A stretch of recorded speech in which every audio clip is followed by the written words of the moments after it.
कन्नौज के राजा जयचंद के अनुज रतिभान का पुत्र था लाखन। अब आल्हा और ऊदल महोबे से निकाल दिए गए थे। उसके बाद वह कन्नौज में ही जाकर रहने लगे थे। तभी से आल्हा और ऊदल दोनों जयचंद के दरबार में बैठने लगे थे। एक दिन बंगाल के कामरू राज्य के बूंदीगढ़ से राजा गंगाधर राव की पुत्री कुसुमा का टीका लेकर राजकुमार जवाहर सिंह कन्नौज पहुंचे। इससे पूर्व दिल्ली, पथरीगढ़, बोरीगढ़ होकर भी वह आया था, परंतु किसी राजा ने उसका टीका स्वीकार नहीं किया था। जयचंद ने भी बंगाल का नाम सुनते ही टीका लेने से इनकार कर दिया था। सभी का कारण एक ही था कि बंगाल जादू के लिए प्रसिद्ध है।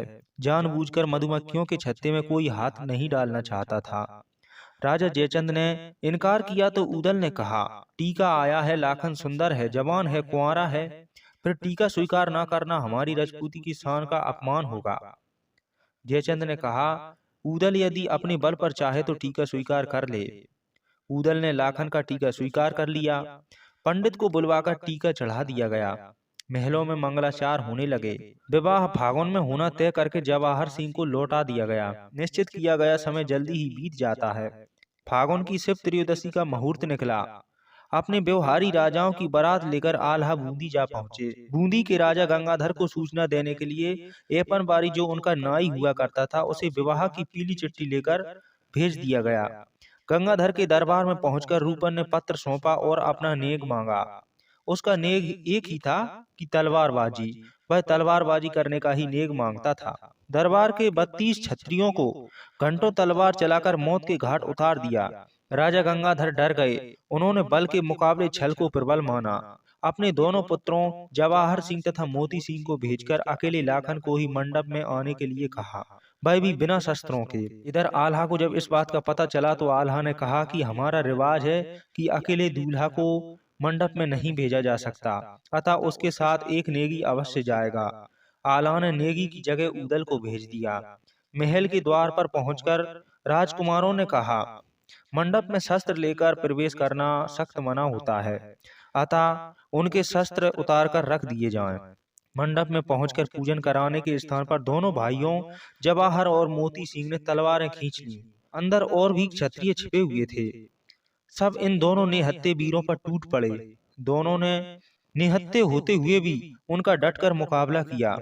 थाली लोटा आदि से ही अपना बचाव और वार किया। फिर धोखे से ही दोनों भाइयों को बांध लिया गया। बांधकर खंदक, जो उनकी गहरी खाई, जिसे आज के जमाने में जेल बोला जाता है, इस तरह की राजाओं की एक गहरी खाई हुआ करती थी, उसमें दोनों को फेंक दिया गया। यह सूचना जब राजकुमारी कुसुमा को मिली तो उसे बहुत बुरा लगा। वह रेशम की डोरी लेकर आधी रात को गई। उन्हें निकालने के लिए डोरी लटकाई तथा भोजन भी करने का आग्रह किया।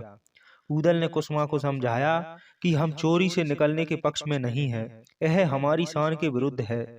यदि तुम कुछ कर सकती हो तो यह सूचना आला तक भिजवा दो कि हम दोनों इस तरह यहाँ पर फंसे हुए हैं। कुसुमा ने सवेरा होते ही पत्र लिखकर फूलों की डलिया में छिपाकर अपनी मालन के द्वारा आल्हा के पास भेज दिया। मालन पूछताछ करके आल्हा के तंबू में पहुंची। पत्र पढ़कर आल्हा ने उसे पुरस्कार दिया और कुसुमा को भरोसा करने का आश्वासन दिया। आल्हा ने सभी सैनिकों को तुरंत रण के लिए तैयार होने का आदेश दिया। हाथी चढ़ने वाले अपने हाथियों पर चढ़ गए, कुछ घोड़ों पर सवार हो गए, कुछ अपने अलग अलग वाहनों पर सवार होकर रण के लिए चल दिए। सबने अपने अपने हथियार संभाल लिए। उधर जवाहर सिंह और मोती सिंह ने भी अपनी सेना को तैयार कर लिया। जल्दी ही दोनों सेना आमने सामने पहुंच गईं। आल्हा ने मोती से कहा कि तुमने गंगा जली की कसम खाने के बाद भी धोखा दिया है, अब मैं बूंदी को तहस नहस कर दूंगा। इस तरह आल्हा ने गुस्सा होते हुए कहा। मोती सिंह ने बातों का जवाब तोपों से दिया। आल्हा ने भी तोपों के जवाब में तोपों को ही चलवा दिया। लग रहा था कि गोले नहीं ओले बरस रहे हैं। गोलियां ऐसे चल रही थी जैसे कि वर्षा की मोटी बूंदें गिर रही हैं। गोले गोलियों के बाद भाले और तलवारें भी चलने लगी। लाशें गिरने लगी, खून की नदियां बहने लगी। तब आल्हा ने जाकर भगवती अंबिका का यज्ञ किया। भगवती से यह प्रार्थना की कि आज हम पर मुसीबत पड़ी है, यदि लाखन का ब्याह नहीं करवा पाए तो जग में हंसाई होगी। देवी की आभा ने कहा कि सिरसा से मलखान को बुलवाओ तथा महोबे से ब्रह्मानंद को भी बुलवा लो। उन दोनों के आने पर ही लाखन का विवाह संभव हो सकेगा। देवी के आदेश अनुसार आल्हा ने मलखान और ब्रह्मानंद को पत्र लिखा और एक तेज गति वाले धामन को रवाना कर दिया। धामन महोबे पहुंचा और ब्रह्मानंद को पत्र दिया। तो पत्र पढ़कर उसकी प्रतिक्रिया यही थी कि जब तो माता मल्लाह ने इतना प्रयास किया पर आल्हा रुके नहीं, अब मैं भी क्यों जाऊं। धामन पत्रवाहक फिर सिरसा आया।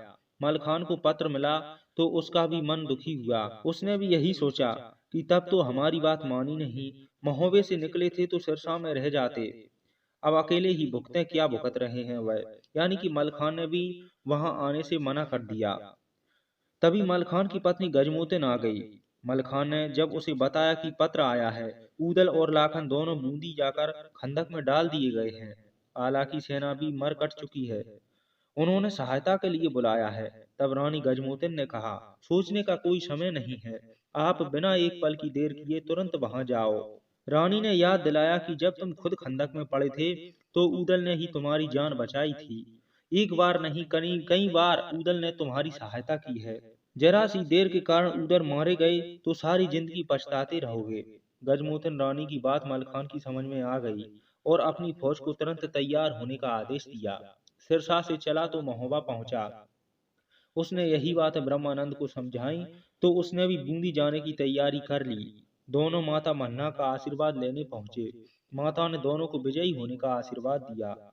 इधर आला ने ढीबा से विचार विमर्श किया कि सेना का 3/4 भाग समाप्त हो गया है, 1/4 को भी कटवा दें और हम भी यहाँ पर मारे जाएं। दूसरा कोई विकल्प नहीं है कि लौट जाएं या फिर क्या करें। आला के कुछ भी समझ में नहीं आ रहा था। मलखान और ब्रह्मानंद तो आए नहीं, फिर यही तय हुआ कि लौट ही चलें। अतः सेना को वापस लौटने का आदेश दे दिया गया। थोड़ी ही दूर चले तो इधर से बड़ी भारी भीड़ आती दिखी।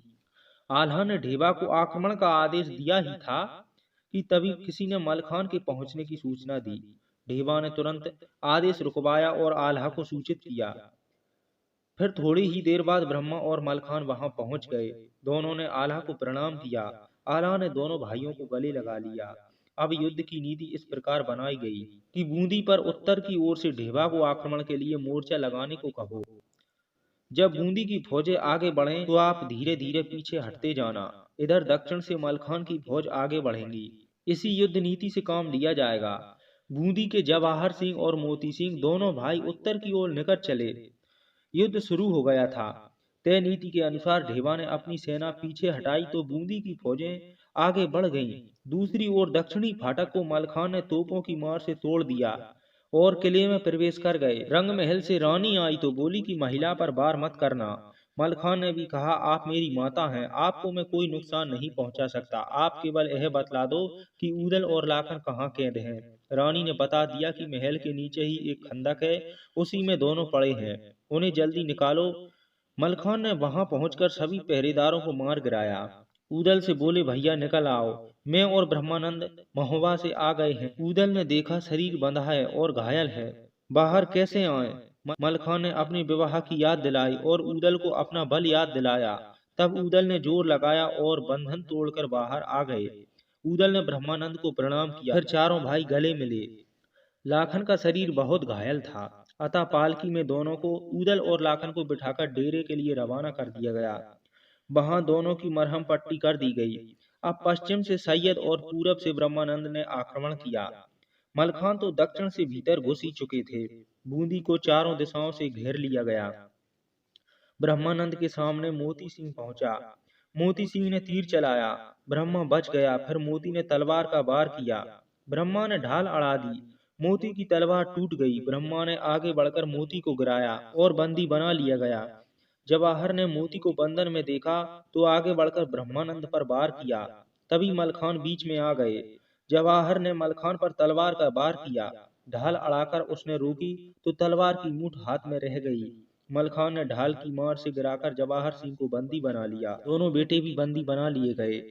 तो गंगाधर राजा ने हाथी आगे बढ़ाया। अब वह मलखान पर जादू चलाने लगा। जादू मलखान पर कोई असर नहीं कर रहा था। तब मलखान ने स्वयं कहा, पुष्य नक्षत्र में जन्मा हूँ, मेरी कुंडली में 12वें घर पर बृहस्पति हैं, जादू मुझ पर असर नहीं करता। फिर मलखान ने आला से कहा कि राजा गंगाधर से तुम भिड़ जाओ। आला ने अपना हाथी बढ़ाया और गंगाधर को ललकारा। गंगाधर ने भाला मारा, आल्हा ने दाएं हटकर चोट बचा ली। फिर गंगाधर ने आला के होदे की रस्सी काट दी, पर आला गिरने से बच गए। अब आल्हा ने गंगाधर को बांध लिया। गंगाधर ने तब खुशामद करते हुए कहा, महोबे वाले बनाफर सब वीर हैं, तुम्हारा कोई मुकाबला नहीं है। अब मेरे दोनों लड़कों को रिहा कर दो, मैं अभी अपनी पुत्री की भामा डलवा देता हूँ। गंगाधर की यह बात मानकर बीरमल खान ने दोनों मोती और जवाहर को छोड़ दिया, गंगाधर को भी आजाद कर दिया। गंगाधर ने पंडित को बुलवाकर मंडप में चौक पुरवाया। मोती जवाहर बेटों को बुलवाकर कहा कि कमरों में सूरबीर बुलाकर छिपा दो। फिर महोबी वालों को बुलवाकर उनके साथ कपट चाल चलना होगा। जैसे ही आ जाएं, दरवाजे बंद करके सबके सिर कटवा देंगे। मोती ने जाकर बारात में राजा जयचंद से मुलाकात की और घर घर के लोगों को मंडप में चलने को कहा। लाखन के पास कुसुमा को भी बिठा दिया गया। पंडित ने गौरी गणेश पुजवाए। अचानक गंगाधर ने कोई संकेत किया और छिपे सैनिक निकल आए। चारों ओर से मारा मारी होने लगी। महोबे वाले वीरों ने सारे सैनिकों को मार गिराया। फिर तो गंगाधर को कन्यादान करना ही पड़ा। विधिवत भांवर पड़ गई, परंतु राजा ने कहा कि विदा तो हम अगले साल ही करेंगे। परंतु रानी ने आग्रह करके कुसुमा को पूरे दान दहेज के साथ विदा करवा दिया। इसके पश्चात भोजन करवाकर लाखन को मोहन माला पहनाकर विदा कर दिया गया। बारात डोला लेकर चली और कन्नौज पहुंची। महलों में समाचार भेज दिया गया। स्वागत की तैयारियां पहले ही हो गई थी। मंगल गान होने लगे। रानी तिलका ने आरती करके लाखन और कुसुमा का स्वागत किया। ब्रह्मा और मलखान विदा लेकर महोबा और सिरसा को चले गए। आला उदल और ढेवा अपनी नगरी को चले गए। तो मित्रों, इस प्रकार लाखन राणा का विवाह संपन्न हुआ। आल्हा उदल ब्रह्मानंद और सिरसापति वीर मलखान ने भयंकर युद्ध करके लाखन राणा का विवाह संपन्न करवाया। मिलते हैं आल्हा उदल की फिर से एक नई वीरता भरी कहानी के साथ। तब तक के लिए जय भारत भूमि।